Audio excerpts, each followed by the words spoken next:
Olá, amigo ligado na programação da TVT e você que nos assiste por um dos nossos distribuidores ou pela internet. A gente começa nesse momento o Brasil Consciência desta semana, uma realização do SINDICT, o sindicato que representa os servidores públicos federais do INPE, do DCTA, do CEMADEM e da Agência Espacial Brasileira. E no programa de hoje você vai ter um novo capítulo da novela da venda da Avibraz e a retomada da produção da indústria bélica nacional. Dois grupos estariam disputando a compra da empresa. Saiba mais daqui a pouquinho neste programa. Veja também que pesquisadores do INPE se uniram para fazer um livro gratuito de astronomia básica. Veja daqui a pouquinho neste programa. Mas antes, a gente traz algumas informações e atualizações para você. A primeira delas é de um telespectador nosso. Nós estamos aqui com o e-mail do Matheus Ferreira, nosso telespectador, que informa que assistiu ao programa sobre o projeto Nióbio e mandou o vídeo para o Ministério de Ciência e Tecnologia, para a ouvidoria do MCTI, para ver o que eles falavam. E aí o Ministério respondeu ao nosso telespectador, ele mandou aqui a resposta para a gente compartilha com vocês. Segundo a ouvidoria do Ministério, o Departamento de Programas de Inovação informou que o projeto Nióbio, que foi iniciado na década de 70 e descontinuado na década de 90, teve grande relevância para o país na medida em que resultou no desenvolvimento de uma tecnologia nacional e inovadora para o processamento e a transformação do minério de nióbio metálico. O programa, segundo ainda a nota do MCTI, recebeu aporte de recursos financeiros do governo federal e também estabeleceu um importante contrato com a Companhia Brasileira de Metalurgia e Mineração, a CBMM, conforme a gente mostrou no programa. Este projeto, segundo a nota, teria envolvido a transferência de tecnologia e capacitação técnica para a empresa até que a companhia implantasse a produção industrial de nióbio metálico, que é o que estaria acontecendo hoje, segundo a nota. O Ministério informa que atualmente a CBMM se destaca como líder mundial no fornecimento de produtos de nióbio. Aí aqui o Ministério faz algumas ponderações sobre a importância do nióbio para o país, sobre os investimentos que têm sido feitos pelo Ministério de Ciência e Tecnologia para desenvolvimento de cadeias produtivas. Mas, finalmente, a ouvidoria do Ministério pondera aqui que o programa Nióbio, que nós mostramos lá na USP de Lorena, alcançou seu objetivo principal de desenvolver e transferir tecnologia para a indústria.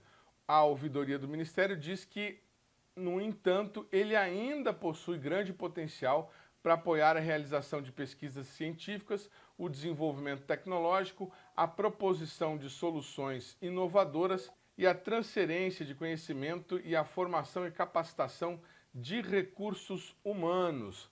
E, finalmente, a ouvidoria do MCTI sugere a realização de uma reunião virtual entre a equipe do projeto Nióbio, lá da Escola de Engenharia de Lorena da USP, com a área técnica do MCTI que atua nessa temática, ou seja, o Departamento de Programas de Inovação da Secretaria de Desenvolvimento Tecnológico e Inovação do MCTI, o DPIN, está aí com o endereço eletrônico, para que sejam apresentadas as perspectivas futuras e as novas propostas de desenvolvimento, produção e aplicação do nióbio metálico. Tá, então a gente está repassando esse comunicado. Eu quero agradecer demais ao Matheus Ferreira por ter se disponibilizado aí a fazer contato com o MCTI, falando do programa Brasil Consciência, e agradecer ao MCTI por ter respondido, estamos encaminhando a resposta aqui para o pessoal de Lorena, e a gente espera, sinceramente, que, como diz atualmente o pessoal, demete aí no pessoal do MCTI e da USP de Lorena para que as coisas possam se desenvolver. Quero também informar, a gente mostrou na semana passada a questão do laboratório de propulsão elétrica do INPE de Cachoeira Paulista e também a questão do prédio que não foi concluído e do mato ao redor do laboratório. Nós não conseguimos obter nem junto ao INPE e nem junto à FINEP uma nova informação sobre a empresa, sobre o processo licitatório, possíveis punições e se a obra terá ou não condições de conseguir. A gente continua aguardando essas respostas, mas obtivemos uma resposta do INPE sobre a questão do mato. Segundo a assessoria de imprensa, a prestação do atual serviço de manutenção das áreas verdes em Cachoeira Paulista teve início em 15 de julho de 2001 pela empresa Platiterra Comércio e Serviços Limitada. A metragem total contratada pelo INPE para um período de 12 meses é de 5.747.200 metros quadrados. No entanto, afirma a nota da assessoria de imprensa, para garantir a plena manutenção em todo o campus do INPE de Cachoeira Paulista, seria necessário a execução mensal de 1.408.300 metros, totalizando uma cobertura anual de 16.899.600 metros para atender todo o INPE mensalmente. Segundo a nota, as restrições orçamentárias resultantes da pandemia de Covid levaram a esse contrato mais enxuto e, por isso, foi possível contratar apenas a manutenção de 5.747.200 metros anuais, o que dá mais ou menos aí um terço do que seria necessário para fazer o INPE uma vez por ano. Para atender todas as áreas verdes daquele campus, esses 5.747.200 metros quadrados contratados foram divididos em 12 meses, de modo que uma área que tivesse o serviço de áreas verdes executadas num determinado mês não teria cobertura nos 2 meses seguintes, para que outras áreas do campus também pudessem ser atendidas. É o que nós falamos no vídeo, a questão do escalonamento, que a gente teve informação do que estava acontecendo desde a pandemia. Aí o INPE completa informando que irá buscar no próximo certame licitatório a ampliação dos serviços necessários para a melhor conservação das áreas verdes no campus de Cachoeira Paulista. Muito bem, mas hoje a gente vai mostrar o outro lado da moeda. O aluno Diogo Lennon Soares, pós-graduando do INPE, que atuou no desenvolvimento daquela balança de empuxo que nós mostramos, que está sendo capaz de medir a potência do propulsor elétrico, foi selecionado pelo PIT, o Parque Tecnológico de São José dos Campos, para abrir uma startup que vai explorar comercialmente essa balança de empuxo. E é para falar sobre isso que a gente está aqui com o Diogo. Boa noite, Diogo. Obrigado por você ter atendido o nosso convite. E conta pra gente como é que você recebeu essa notícia aí de que a sua proposta de startup foi aceita. Olá, boa noite a todos. Agradeço aí o convite para participar e dar essa entrevista. Fico contente aí pelo reconhecimento. Eu fiquei bastante feliz, bastante surpreso até, porque é um nicho de trabalho tão específico, né? A gente às vezes não imagina que alguma coisa que a gente está fazendo tão específica possa ser aplicada assim de maneira comercial. Então eu fiquei bastante satisfeito. Muito bacana. A startup do Diogo já tem nome, é a Próxima. É isso mesmo, Diogo? A pronúncia é essa mesma? Próxima Dimension Technology. E a curiosidade que eu tenho, Diogo, é assim, essa balança de empuxo vocês desenvolveram lá no INPE para fazer a qualificação desse propulsor elétrico que está em desenvolvimento. Qual é o mercado que você imagina que você vai ter disponibilizando essa balança aí para outras empresas? Você imagina exportar essa balança para outros países que estejam desenvolvendo propulsores elétricos da mesma natureza? O mercado que a gente imagina para comercialização da balança, de maneira geral, para exportação. A maior parte dos desenvolvedores de propulsores elétricos estão em outros países, principalmente na Europa e nos Estados Unidos. Então, a princípio, a gente visa esses dois mercados. Existe pesquisa aqui também, sendo realizada no Brasil, em outras universidades, mas a demanda, acredito que seja bem menor do que a dos países como os europeus e os americanos. Então, a gente, a princípio, é mais para exportação.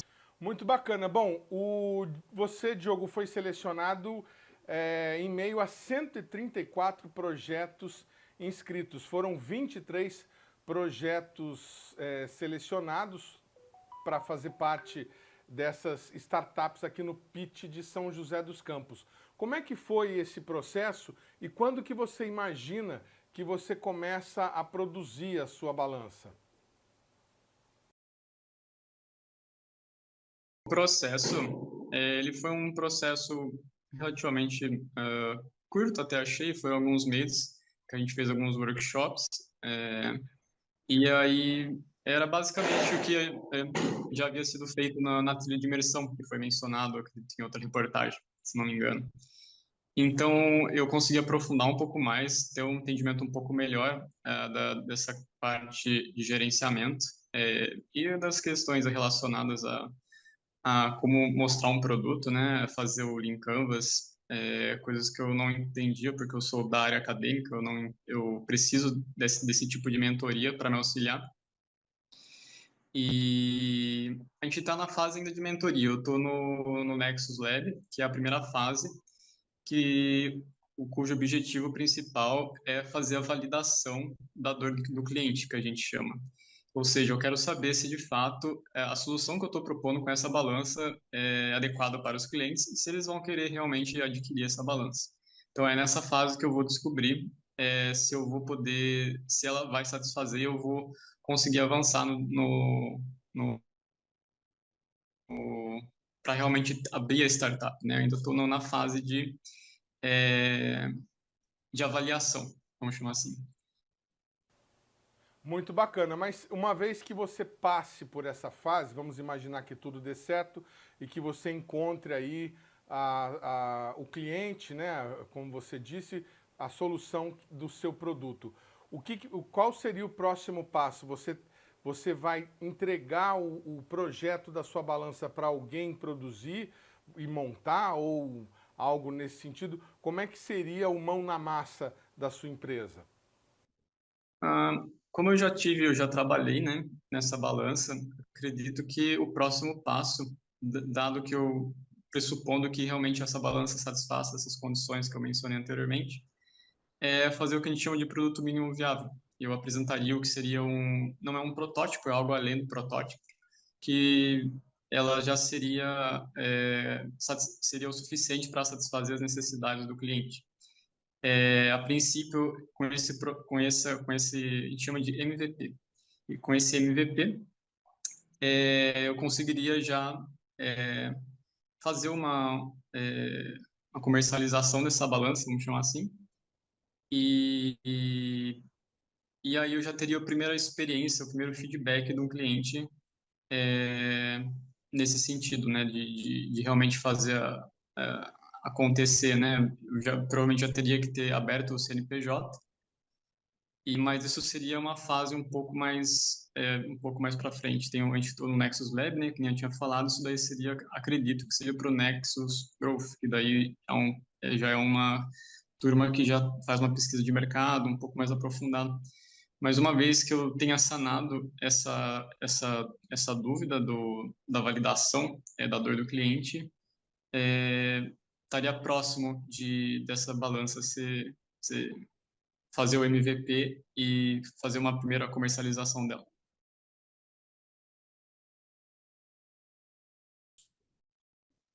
Eu acredito que 2 anos seria um prazo ok. Pelo que eu converso com o pessoal do Nexus, eles querem que a gente evolua de maneira rápida, né? E então acredito que quanto antes, melhor. Eu acredito que 2 anos seja um prazo factível, realista. Muito bacana. Para quem não assistiu a reportagem na semana passada, estamos colocando aí o link. Você havia feito o mestrado no INPE, na qual você fez o trabalho na balança de empuxo. Você concluiu agora em 23 ou 24? Eu concluí o mestrado, eu iniciei em 2017 e concluí em 2019. Agora, eu iniciei o doutorado em 2019 e eu pretendo concluir ele agora em maio. Ah, então você está concluindo o doutorado, na verdade. O trabalho na balança de empuxo é que foi do mestrado. No mestrado eu continuei o projeto da balança. Quem iniciou o projeto, quem fez o design dela foi o Marcelo Renato Anselmo. Acredito que já deva ter ouvido falar dele. Muito bacana. Bom, e me diz uma coisa, você disse no começo da entrevista que você não imaginava produzir, né, desenvolver, transformar em produto algo tão específico que você estava estudando. Agora que você passou para o lado de lá do balcão, deixou de ser pós-graduando e vai se tornar empresário, qual que é a sua expectativa? Podemos imaginar o Diogo daqui para frente aí sendo grande empresário do setor aeroespacial, negociando lá com Elon Musk a venda de balança de empuxo? Acho que esse seria o melhor dos cenários, né? Fazer uma comercialização com uma empresa tão grande e renomada que nem as empresas do Elon Musk. Mas é algo que a gente pode visar no longo prazo, mas não só as empresas dele. Eu acredito que seja possível ter um desenvolvimento da empresa de maneira sustentável, ainda tanto com o nicho aeroespacial, mas com outros nichos também, não necessariamente empresas tão grandes. Há bastantes projetos bastante interessantes aí no que acontecem aqui no Brasil também, mas lá fora também. E todos esses projetos que a gente tem aqui, naturalmente eu falei do Marcelo, que ele estava no mestrado dele, mas sempre tive ajuda e orientação do meu orientador, que é o Dr. Rodrigo Intini Marques. Ele sempre ajudou bastante a gente, tanto no desenvolvimento da balança, foi sugestão dele, né, para o Marcelo. O Marcelo começou isso, né, com o meu orientador, e da mesma maneira que foi com esse propulsor que eu estou desenvolvendo. Mas meu orientador sempre teve também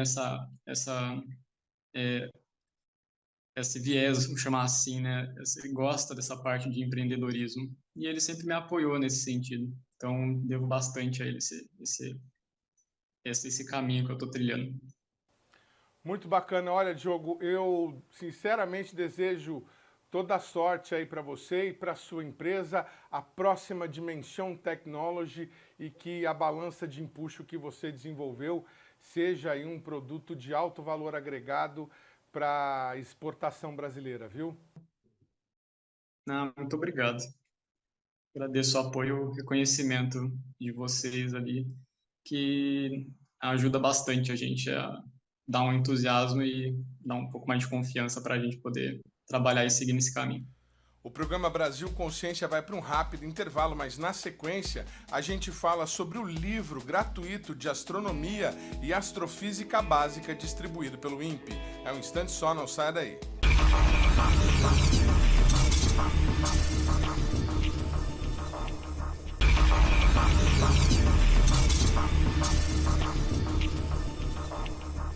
Muito bem, amigo do programa Brasil Consciência. Agora a gente vai conversar sobre uma iniciativa do INPE que pode ser considerada bastante importante aí para o campo educacional.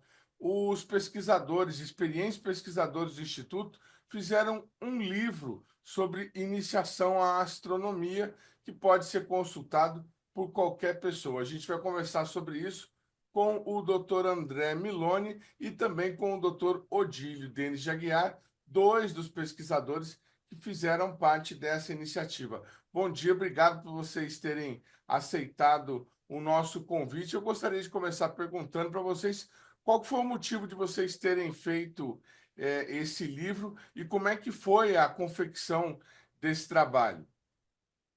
Tá. Bom dia a todos. Edmond, o livro derivou de um curso de introdução à astronomia e astrofísica que a divisão de astrofísica oferece para educadores, estudantes de graduação de ciências exatas e comunicadores de ciência há mais de 25 anos, né? O curso vai estar na 25ª edição esse ano, de 2025.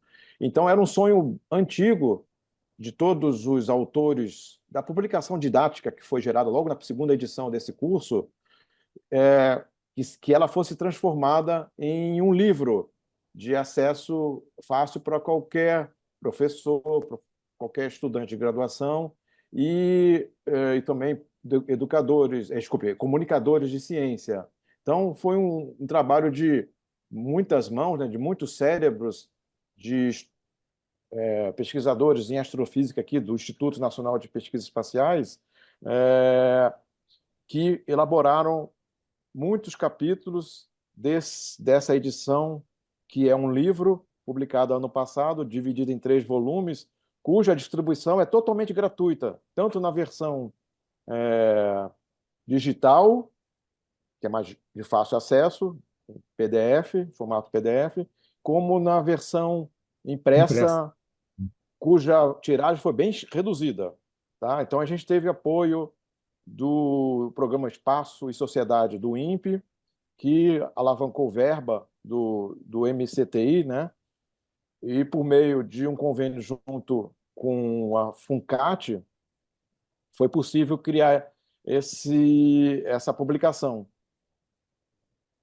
Muito bacana. Bom, a gente está aqui colocando na tela, nesse momento, uma imagem do livro, os pesquisadores envolvidos no trabalho, além do doutor André Miloni, que foi o organizador da publicação, e do doutor Odílio Denis Jaguiar, que está aqui com a gente também, participou e que a gente já entrevistou anteriormente aqui no nosso programa, estão envolvidos os pesquisadores Carlos Alexandre Wenche de Souza, Cláudia Vilega Rodrigues, Flávio D'Amico, Francisco José Jamblonski, Hugo Vicente Capelato, José Roberto Secato, José Williams dos Santos Vilas Boas.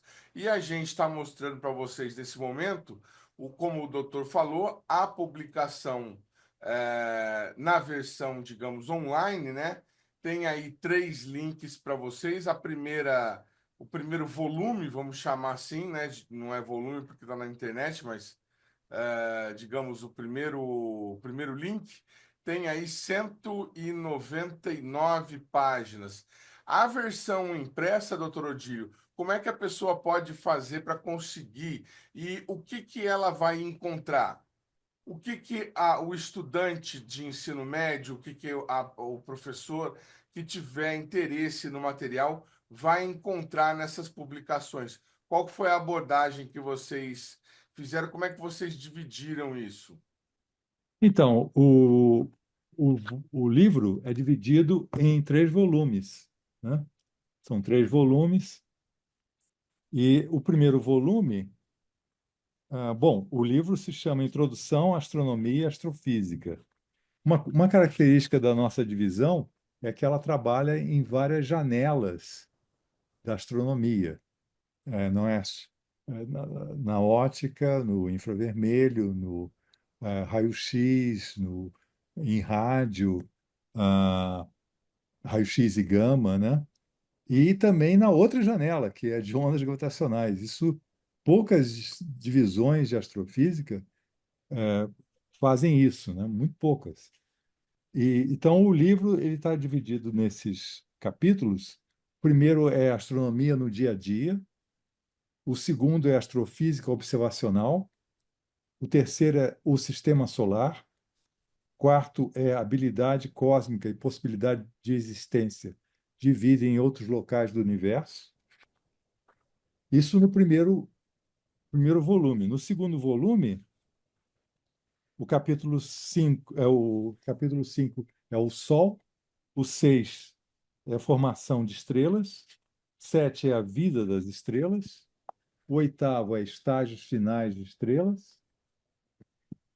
Depois vai para o terceiro volume, com o capítulo 9, que é sobre as galáxias, o 10º é sobre cosmologia, e o 11, o último, é astrofísica de ondas gravitacionais.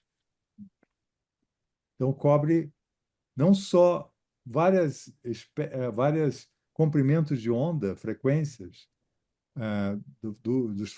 da luz, como também 2 janelas, a janela eletromagnética e a janela de ondas gravitacionais.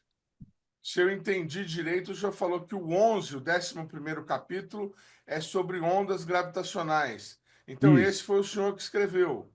Sim, sim. Muito bem. E a linguagem, doutor, ela é acessível ao quê? A gente pode entender que um estudante de ensino médio consegue captar? Sim, com certeza. Com certeza. Eu diria até que estudantes do ensino fundamental também teriam interesse eles entenderiam muito do que está nesses volumes, né? André, e como é que foi a distribuição desses volumes que vocês conseguiram essa verba para fazer versões físicas, né, livros?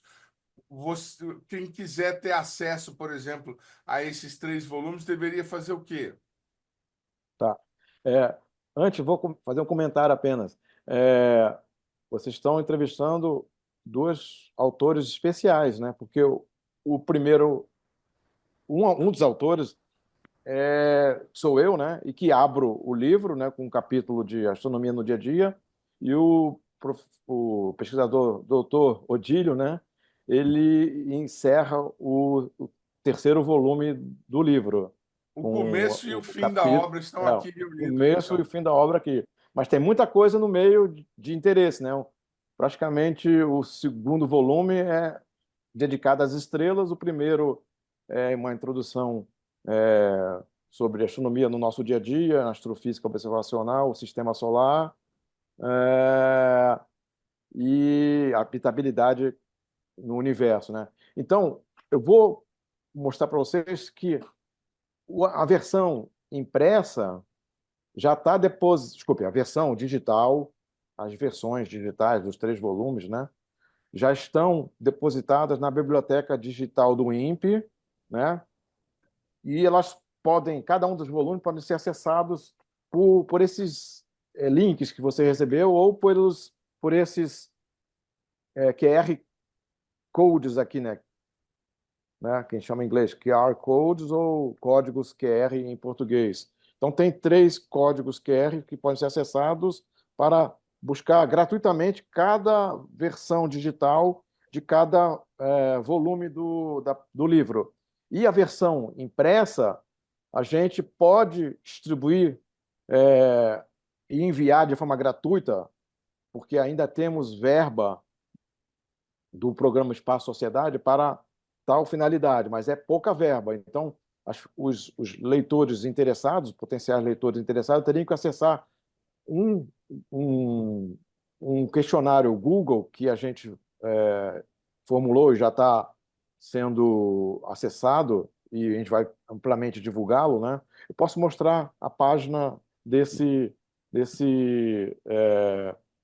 questionário Google. Então, basta o leitor potencial, em potencial interessado em adquirir a versão impressa, preencher esse formulário. Deixa eu mostrar onde é que está aqui. Então, basta o professor interessado ou estudante de graduação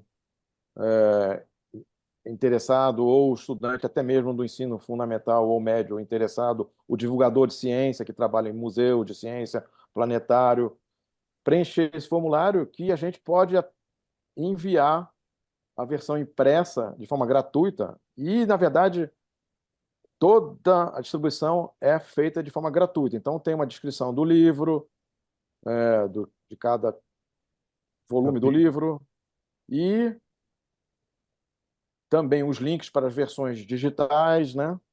Seja na forma de QR codes ou links aqui que vão direcionar diretamente à biblioteca digital do INPE, né? Então, basta preencher esse formulário para poder a gente avaliar o público interessado e, potencialmente, a gente vai enviar a versão impressa. Então, basta ter E o acesso link a desse formulário está tá aí na tela, lá em cima. ela aqui na tela. A gente pode depois criar um link Mais mais amigável, né? Estamos reduzido, né? colocando Mais na tela amigável. e também Mais colocando na amigável. descrição do vídeo o É. link que o Dr. Milone está gerando para a gente, para que você em casa possa acessar. Imagina também, se você for um responsável por uma biblioteca em algum lugar e tiver interesse em ter os volumes, também é uma possibilidade de você fazer essa solicitação. Agora, o interessante também que pode ter despertado a atenção de quem está nos assistindo é que esse material faz parte de um curso já bastante longevo dentro do INPE de introdução à astronomia e à astrofísica. todos os pesquisadores envolvidos lecionam nesse curso. O senhor leciona também, doutor Odílio? Sim, sim, todos nós lecionamos, né?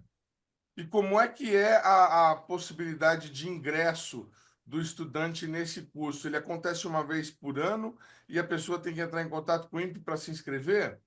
Isso, ele acontece normalmente no meio do ano e existe um período de inscrições em que as secretárias recebem as inscrições e existe, não é, André, uma pequena seleção, porque às vezes tem alguns anos que existem mais inscritos do que a nossa capacidade de salas de aula para comportar os estudantes, né? Então, Quantos existe são, uma quantas prioridade. vagas, É.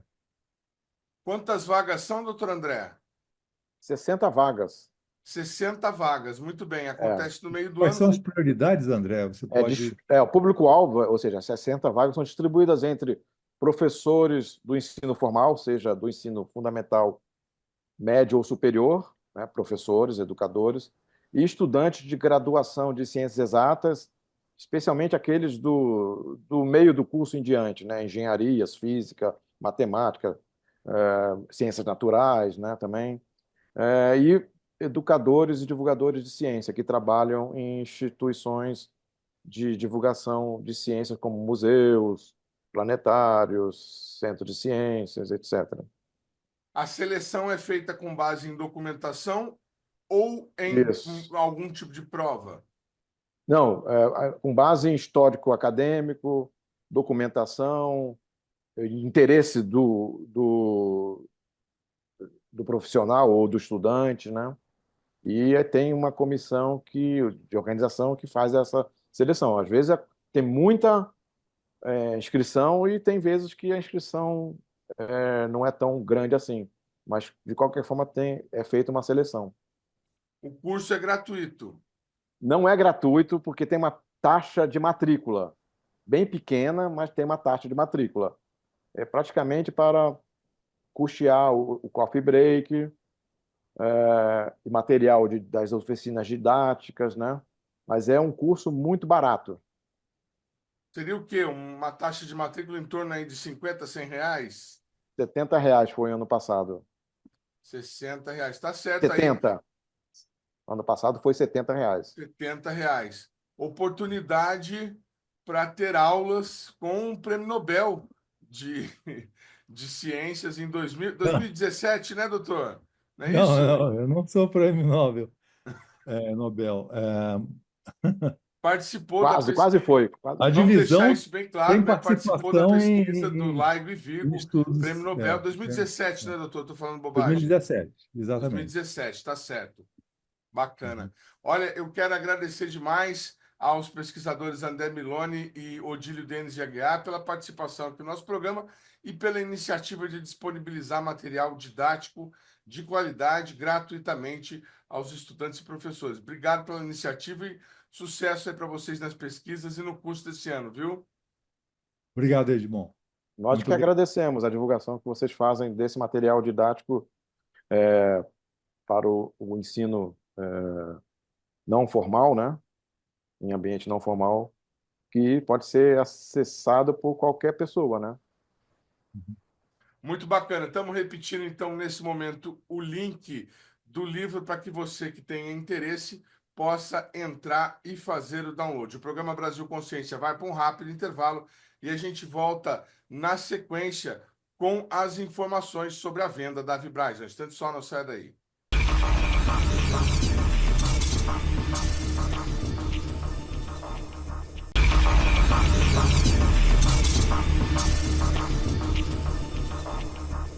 A venda da ex-gigante da indústria bélica nacional, a Vibraz, estaria cada vez mais próxima.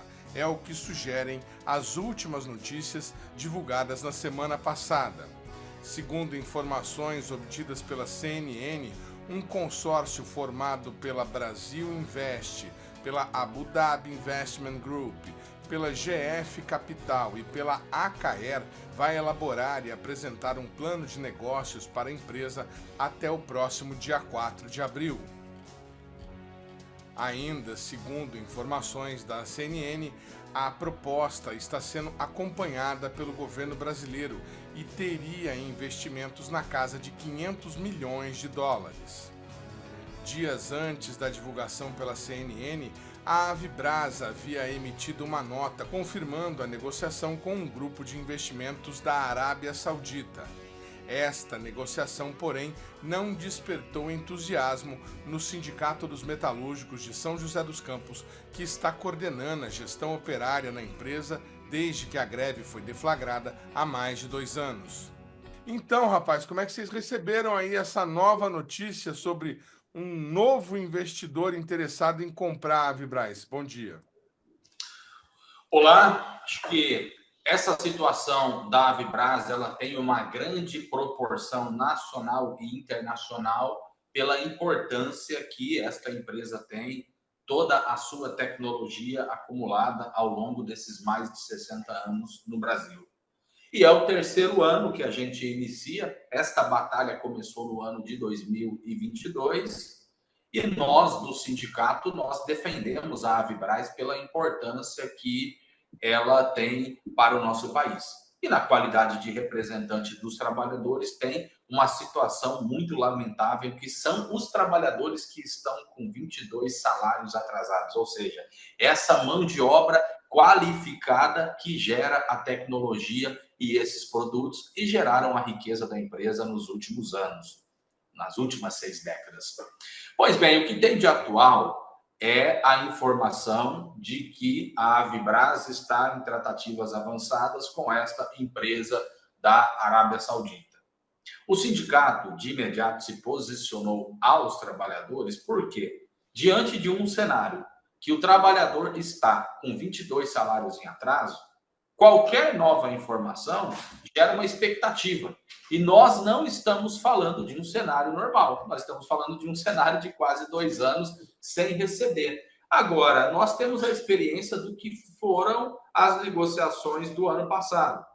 A gente teve no primeiro semestre uma negociação com a Defentex, a empresa australiana, e no segundo semestre uma negociação com aquele investidor nacional que não revelou a sua identidade.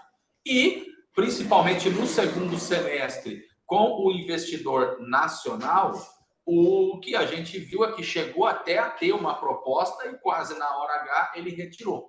Então, diante de uma nota como essa, que não diz nada com nada, a gente diz para os trabalhadores e também para a sociedade para não criarem nenhuma expectativa, porque diante de todas as anteriores que foram frustradas, a gente tem que esperar, de fato, se tiver algo concreto, algo consolidado, para a gente divulgar, porque tem muita gente, muitos sites que já está até colocando, sauditas vão controlar a Avibras, não tem nada certo, vamos pegar os exemplos dos anos anteriores. Agora, tem uma coisa que nos chama a atenção, e é claro, o papel do sindicato é sempre falar a verdade para os trabalhadores. Esta empresa ela foi criada no ano de 2023.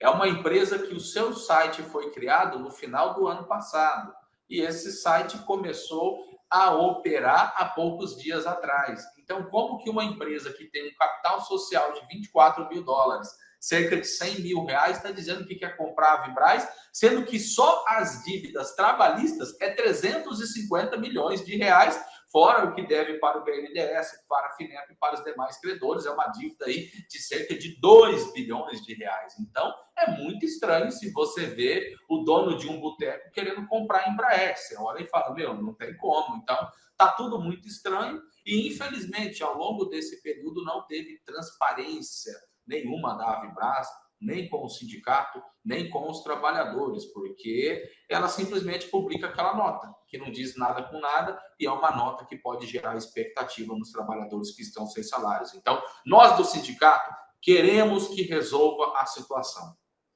Todos sabem da nossa posição política de defesa da estatização da Avibras sob o controle dos trabalhadores. Que se não for estatizar, minimamente tem que ter um plano emergencial de investimentos do governo para manter a fábrica rodando e pagar salário. Agora, diante de uma situação que você tem os trabalhadores com 22 salários atrasados, para nós, a prioridade número 1 é esses trabalhadores receberem as suas dívidas trabalhistas. Então, isso para a gente que é colocado em primeiro plano. Então, seja lá quem for, claro que a gente vai ter a nossa posição e nós temos a preocupação diante de uma empresa estrangeira querendo adquirir uma empresa de alta tecnologia, mas a prioridade número 1 é o pagamento do salário dos trabalhadores. Nós queremos que resolva, sim, mas diante desta empresa anunciada, nós não achamos que tem nada de concreto para vir, não.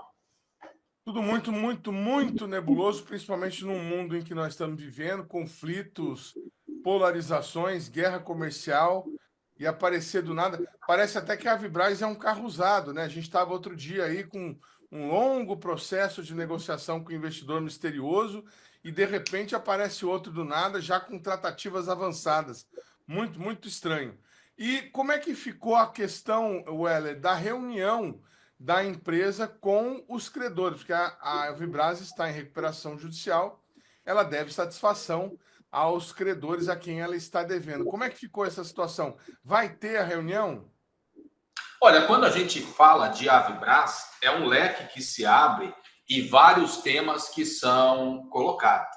De fato, tem a situação da recuperação judicial. O plano de recuperação judicial ele foi aprovado. O Sindicato dos Metalúrgicos representa todos os trabalhadores da Avibraz e existe muita dúvida se a empresa vai conseguir cumprir o plano. Além desta empresa australiana, esta empresa da Arábia Saudita divulgada que está com as tratativas avançadas, tem uma empresa chamada Brasil Crédito, que está na recuperação judicial tentando adquirir o controle da Avibraz. E tem também a MECD, outra empresa do setor de defesa, que se posicionou também na petição na RJ, dizendo que tem interesse em participar. O BNDES se colocou favorável a ter uma nova Assembleia de Credores para que os credores possam conversar e também pedir maiores esclarecimentos para a Avibraz. Nós concordamos de ter uma nova Assembleia até para a gente conversar e, de fato, exigir da Avibraz que tenha mais transparência. Aquela negociação com o investidor nacional no final do ano passado não revelou a identidade, ou seja, como é que você faz uma negociação desse jeito? E se a empresa está em recuperação judicial, ela tem que minimamente dar uma satisfação para os seus credores. A FINEP também se manifestou favorável a ter. A Justiça aceitou o pedido e saiu ontem. Está marcada uma nova Assembleia da Recuperação Judicial da Avibraz com os credores para os dias 11 e 18 de março de 2025. E o sindicato ele vai estar participando como legítimo representante dos trabalhadores e dentro do nosso processo democrático e transparente, a gente vai conversar com os trabalhadores, ver qual que é a posição que a gente leva para essa Assembleia. Agora, qual que, para nós, e tem sido essa a divulgação enquanto posição política, e também é o que a gente tem conversado com os trabalhadores, na nossa opinião, pela situação da Avibraz estar nesta crise há muito tempo, a Avibraz só volta a funcionar de fato se ela tiver aporte do governo federal. Todos sabem que o nosso sindicato tem feito a cobrança no final do ano passado. Novamente, nós estivemos na Presidência da República, nós estivemos no Ministério da Defesa, porque a empresa está parada há muito tempo. A nossa exigência para que o BNDES empreste dinheiro minimamente para pagar o salário dos trabalhadores, o que nós temos de resposta, e é uma resposta técnica, é que a Avibraz deve para o BNDES. Então, estatutariamente, o BNDES ele não pode emprestar dinheiro para a Avibraz. Agora, a Avibraz está parada há cerca de 3 anos. Qualquer um que for fazer contrato com a Avibraz vai ter uma certa desconfiança. Então, por isso que o governo federal, na nossa opinião, é quem deve entrar para que a empresa possa sair de onde ela está e que ela possa voltar à sua normalidade. Existem contratos vigentes com o Exército Brasileiro, nós achamos que o governo deveria, de imediato, liberar a verba desses contratos minimamente para a empresa voltar e a empresa se recuperando para que ela possa estar vendendo principalmente para o exterior, que é onde ela sempre vendeu, só se tiver aporte do BNDES. Essa que é a nossa opinião. A Avibraz só volta a funcionar se tiver aporte do governo federal, por isso que a gente cobra da empresa, tem a situação que está, por irresponsabilidade do dono da Avibraz, que é o João Brasil, que é quem tem 98% das ações da empresa. Agora, diante desta empresa, que é uma empresa rara, né? Podemos dizer que junto com a Embraer, é uma das principais empresas de fabricação de tecnologia que a gente tem no nosso país, que o governo federal ele deve entrar, ele deve aportar e deve exigir também e participar das negociações. Por quê? Quem são os principais credores? Trabalhista, 350 milhões que o sindicato representa. Depois, a maior dívida é com o BNDES e com a FINEP, ou seja, é as dívidas com o governo federal e as dívidas trabalhistas. Do ponto de vista trabalhista que nós representamos, nós temos os trabalhadores que são a mão de obra qualificada para a fabricação dos produtos e nós temos o governo federal, ou seja, nós achamos que o governo federal ele deve entrar e existe um projeto de estatização da empresa do deputado federal, o Guilherme Boulos, que é a posição que o nosso sindicato defende e, de fato, se você for ver, a dívida que tem com o governo federal através do BNDES e da FINEP, a dívida trabalhista, já é motivo para que você torne a empresa uma estatal. Então, nós achamos que essa é a única saída. 3 anos é muita coisa, é uma crise muito profunda e a gente não quer ver a Avibraz da mesma forma que a gente viu a Ingesa, ou seja, a empresa fechando, que é ruim para o país e principalmente para os trabalhadores, porque o processo de falência é muito demorado para receberem as verbas rescisórias. Muito bem, 22 meses sem receber salário, imagina como está a situação dos trabalhadores. Agora, você que está em casa, imaginando que essa é uma conversa sindical, de pessoas ligadas a determinado grupo político, nós vamos colocar no ar agora a opinião de 2 estudiosos, professores, doutores em universidades públicas brasileiras sobre a questão da Avibraz que nós escolhemos durante aí essa novela. Veja. Poucas empresas da área aeroespacial brasileira têm uma história tão significativa quanto da Avibraz, Indústria Aeroespacial. Fundada em 1961 por um grupo de engenheiros formados no ITA, tendo Osiris Silva entre eles, a empresa tinha o objetivo de desenvolver sistemas aeroespaciais de ponta e rapidamente ganhou destaque com serviços prestados para as Forças Armadas brasileiras. Em 1977, por exemplo, a empresa lançou o sistema Astros, que viria a ser um de seus principais produtos de catálogo. O sistema de artilharia de foguetes múltiplos se tornou um marco da indústria de defesa brasileira e foi adotada por várias nações ao redor do mundo. No início dos anos 2000, porém, com algumas mudanças no cenário mundial de clientes e a situação interna do país, a Avibraz enfrentou dificuldades que resultaram em seu primeiro processo de recuperação judicial. A empresa até conseguiu se recuperar, mas nunca se firmou totalmente. Em 2010, outro pedido de recuperação judicial. Agora, em 2024, a Avibraz acumula dívidas e tem funcionários em greve há 1 ano e 6 meses sem receber salários. Diante da situação, a empresa já havia sido envolvida em especulações de venda, primeiramente para um grupo da Arábia Saudita. Na última semana, porém, após uma série de boatos, a Avibraz e a Defendtex da Austrália confirmaram em nota conjunta estágio avançado de negociações.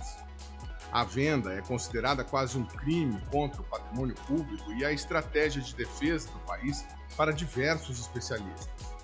Um dos motivos é que a Avibraz recebeu ao longo dos anos significativos investimentos do governo federal brasileiro para desenvolver tecnologias e produtos inovadores, entre eles o motor S-50, que é propulsor do maior e mais importante projeto de acesso ao espaço do país, o foguete VLM. Também causa preocupação entre o acervo da Avibraz, que pode ir para capital estrangeiro, o desenvolvimento do míssil de cruzeiro AVM-300, um sistema de alta precisão com alcance de até 300 km e que teve custo estimado de desenvolvimento de cerca de 100 milhões de dólares, ou R$500 milhão, em valores corrigidos atualmente. O míssil é um desdobramento do desenvolvimento do sistema Astros, que já foi usado em larga escala em conflitos como a Guerra no Golfo e tem sido adotado por nações devido ao seu poder de fogo e confiabilidade, entre eles Arábia Saudita, Iraque e Emirados Árabes Unidos. Uma estimativa de 2019 apontava que o mercado potencial para o novo míssil brasileiro seria da ordem de 3,5 bilhões por ano, e naquela época não estavam em curso os conflitos na Ucrânia e na Palestina, por exemplo. Quer dizer, enquanto o mundo busca se rearmar por conta de um contexto geopolítico crescentemente incerto. Por que incerto? Eu não sou analista geopolítico, mas o fato é simples, nós temos uma potência hegemônica, Estados Unidos da América do Norte. Desde que eu tenho uma potência hegemônica, como foi Portugal no século XVI, Inglaterra no século XIX e Estados Unidos no pós-guerra, eu tenho uma Pax, né? A Inglaterra falasse a Pax britânica no século XIX, a Pax americana do pós-guerra. Eu tenho uma nação que manda, hegemônica, o mundo, de alguma maneira... O que nós estamos vendo agora? Uma mudança. Não é de hoje. Uma mudança o quê? De uma contestação da hegemonia estadunidense pela China. Uma contestação muito mais forte do que foi a contestação da União Soviética. A União Soviética fez uma contestação do ponto de vista militar. A China está fazendo uma contestação do ponto de vista militar, econômico e geopolítico. Então, e uma contestação dentro do jogo do capitalismo, que é muito mais complexo. É uma contestação hegemônica, onde eu estou mudando o eixo mais do que até Estados Unidos e China, eu estou mudando o eixo do Atlântico Norte para o Pacífico. Né? O Atlântico Norte ele é hegemônico desde as grandes navegações. Desde que você estrutura os estados nacionais, os primeiros estados nacionais, e começa a avançar, a Europa passa a ser hegemônica. Portugal, Espanha, Holanda, Inglaterra. E podemos falar que Estados Unidos, de alguma maneira, é a Europa do outro lado do Atlântico. Vamos à Inglaterra. Então, o nível de contestação de mudanças que nós estamos tendo e verificando na sociedade, juntamente com uma dinâmica tecnológica bastante avançada, gera essas incertezas.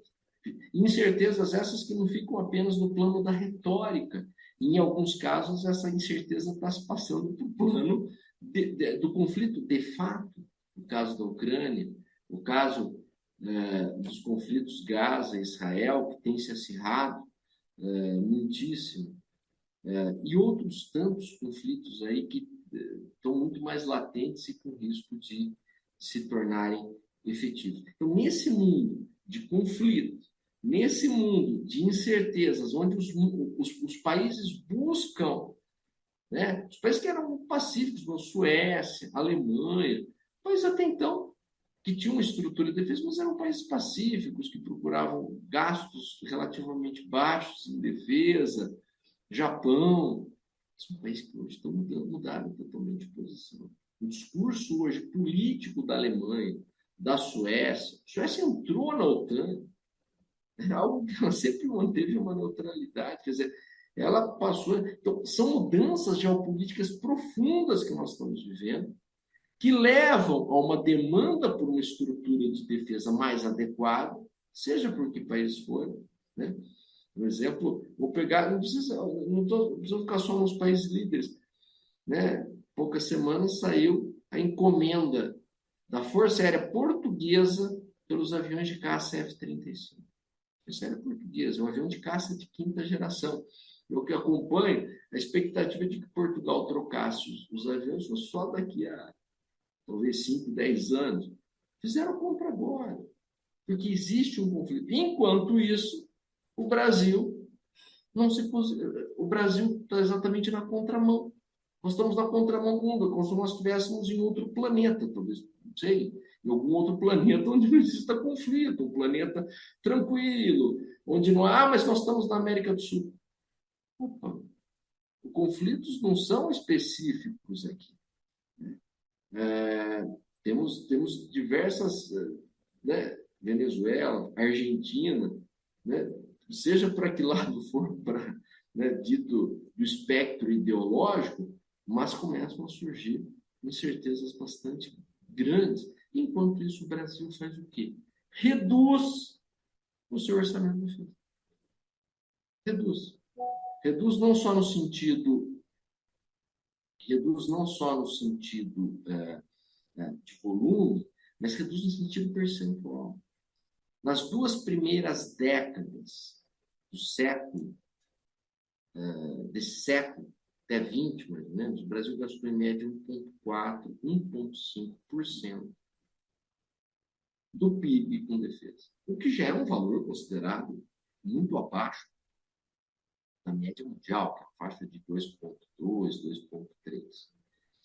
Enquanto o mundo tem crescido, mesmo antes do conflito da Ucrânia, já por conta dessa contestação hegemônica, essa disputa que vem ocorrendo, e principalmente após o conflito da Ucrânia, você vê um acréscimo do orçamento militar no mundo. O orçamento militar brasileiro sai de 1,5, 1,4 para 1,1.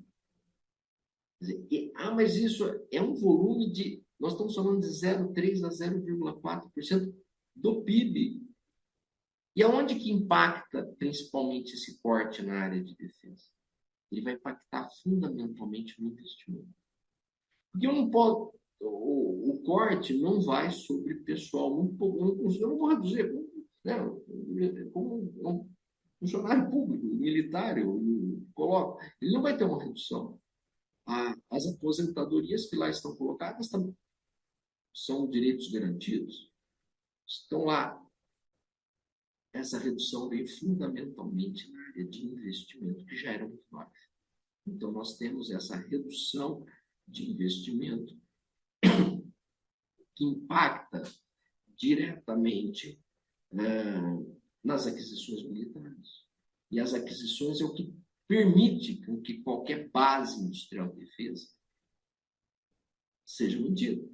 O elemento, o fator se analisado do ponto de vista econômico, o elemento determinante é a demanda. Então, por isso que eu estou colocando todas as questões. Se eu não tiver demanda, eu não vou conseguir. Então, a Avibras, ela é um caso extremo. A Avibras, ela é um caso, digamos assim, agudo, que nós estamos vivendo aqui, né, nesse momento agudo, mas que já vem de um período, mas ela reflete, ela ao mesmo tempo também é um caso emblemático, porque ela reflete as deficiências da estrutura de defesa e da nossa base industrial de defesa, nesse momento crítico que nós estamos vivendo. O senhor acha que a crise da Avibras é problema de má gestão? E o senhor acha que seria o caso do governo brasileiro, diante da importância estratégica da empresa, estatizar ou de alguma maneira assumir a empresa usando aí esses recursos do qual ele tem direito como credor da própria Avibras?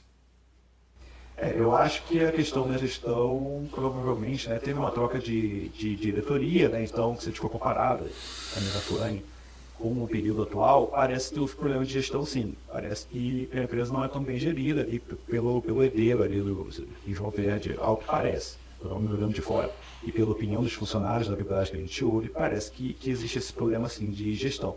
Sendo essa dívida o que é, né, acredito que deveria ser, o governo deveria tomar providência. O governo sempre quis, por exemplo, trocar a dívida da Avibras por ações. Isso é um nosso muito antigo. Isso foi pesquisado, você encontra desde muito tempo essa intenção do governo de adquirir parte da Avibras a partir dessa dívida, né, mantendo essa dívida. Provavelmente o acionista não quer isso, ele quer, enfim, vender mesmo, quer os recursos. Agora, acho que o governo deveria buscar uma maneira nesse sentido. Seja uma estatização, seja entrar como sócio minoritário, mas ali abatendo parte dessa dívida para a empresa voltar a funcionar. O que é certo para mim é que custo não é grande em relação à importância da Equibras e em relação ao retorno, inclusive social, do que seria o governo intervir nessa questão. E você vai estar, por exemplo, pagando 14 meses de salário de funcionários que querem receber. Isso é custoso do ponto de vista financeiro, tem um retorno social muito importante nisso, você pagar salário de funcionários que estão tanto tempo sem receber. Então, assim, além do benefício estratégico, é algo que faria bem em todos os aspectos econômicos, sociais possíveis. Então, acredito que o governo deveria atuar, e aí vem a questão de como atuar. O governo parece não querer arcar com os custos, né, que eu acho que não são tão relevantes assim, frente à importância estratégica, mas tudo bem, tá? Se fazemos todo esse debate sobre a questão fiscal e tal. Aí o governo diz que vai estatizar. Mas você sabe que isso na imprensa em geral já vai soar um ruído, né? Os especialistas do mercado financeiro vão dizer que o governo está estatizando, então quer intervir, o Estado está crescendo. A gente sabe o que a palavra estatização cria no imaginário popular, né? Isso, imaginário. Sendo que, em defesa, isso não é um debate. Se a gente for ler Adam Smith, vai estar lá que é importante investir no Estado, investir em defesa. Os únicos clientes de uma empresa de defesa são estados. E se são estados, o Estado tem que, e se o Estado é o único mercado possível para essas empresas, o Estado tem que intervir, já que não é de interesse, quando não é do interesse do setor privado. Tá? Isso é básico. Então, assim, mesmo liberais deveriam apoiar a intervenção do Estado no mercado de defesa. Né? Claro, liberais que leram os clássicos liberais, o que nem todos fizeram. E a gente vai ver no mercado financeiro, a gente ouvindo a palavra estatização e entrando em pânico. Então, mas se o governo não quer isso, pode fazer que nem o Obama fez lá na crise, né, em 2008, quando ele entrou em 2009, né, e chamar de pré-privatização, igual ele fez, para citar um termo mais bonitinho, para dizer, não, a gente vai comprar, vai estatizar, mas depois a gente vai vender posteriormente. Tá? Ou a gente vai entregar para a iniciativa privada, vai ficar como sócio minoritário. Pode ser também uma saída, enfim, já que não vai gerar esse pânico aí no mercado.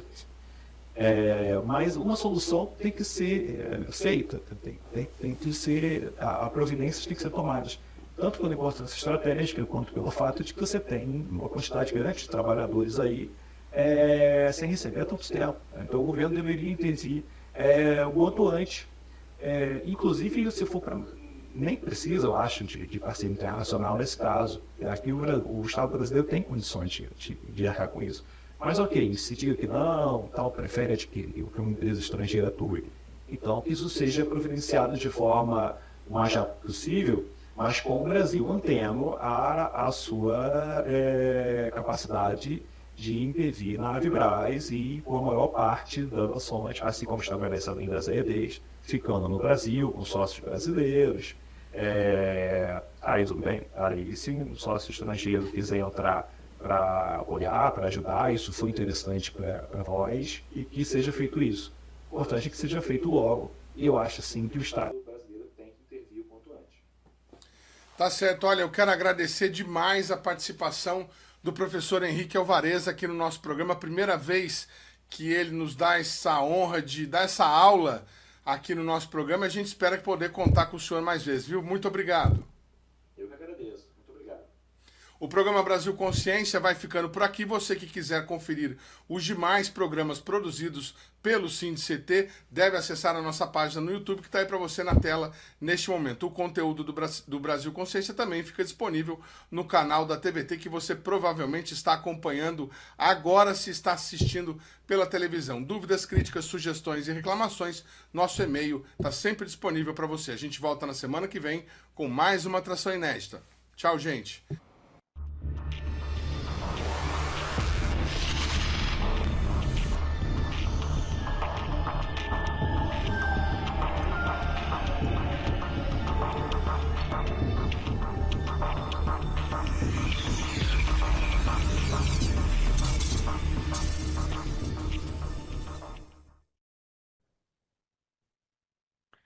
Muito bem, o programa Brasil Consciência vai para um rápido intervalo e a gente fala na sequência sobre o projeto hipersônico 14X, que deveria usar o veículo lançador VS-50 feito com motores da Avibraz. É um instante só, não sai daí.